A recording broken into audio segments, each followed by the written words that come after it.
I built that storage facility with my own sweat and savings. Metal units lined up behind a locked gate, customers who paid monthly, and a simple contract that made expectations clear.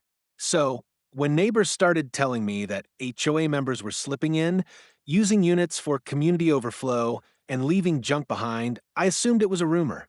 Then a long weekend rental came back with a unit filled with folding chairs, outdated banners, and boxes stamped HOA event.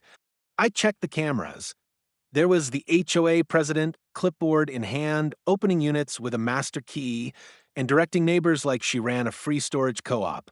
I tried diplomacy first, emails, a polite board notice, and a firm call telling them to stop. That only bought a week of lip service. The next month, more units were filled with things that weren't paid for, keys were copied, and late fees skyrocketed because legitimate renters couldn't access their own belongings. The final straw was an angry tenant who couldn't retrieve his motorcycle because Karen had parked a trailer across the aisle. So I did what the contract allowed. I posted a notice of default, cited unauthorized use, and scheduled a public auction for abandoned property, legal, documented, and with witnesses. When auction day arrived, I opened the gate and set out the items with numbered tags, stacks of folding chairs, banners, a coffee urn, a dented grill, and a pile of HOA-labeled crates.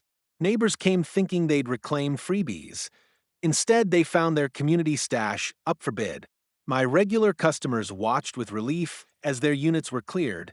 Local buyers snapped up the items and paid on the spot. By noon, the trailer that once blocked access was gone, the motorcycle was back with its owner, and the HOA president stood humiliated as the proceeds covered unpaid fees, damages, and penalties. I didn't relish the spectacle, but I did relish the outcome: respect for my property, enforcement of my rules, and a clear message: private storage stays private. From then on, access was strictly by contract, locks were changed, and nobody used my units for community, anything without a signed agreement and payment.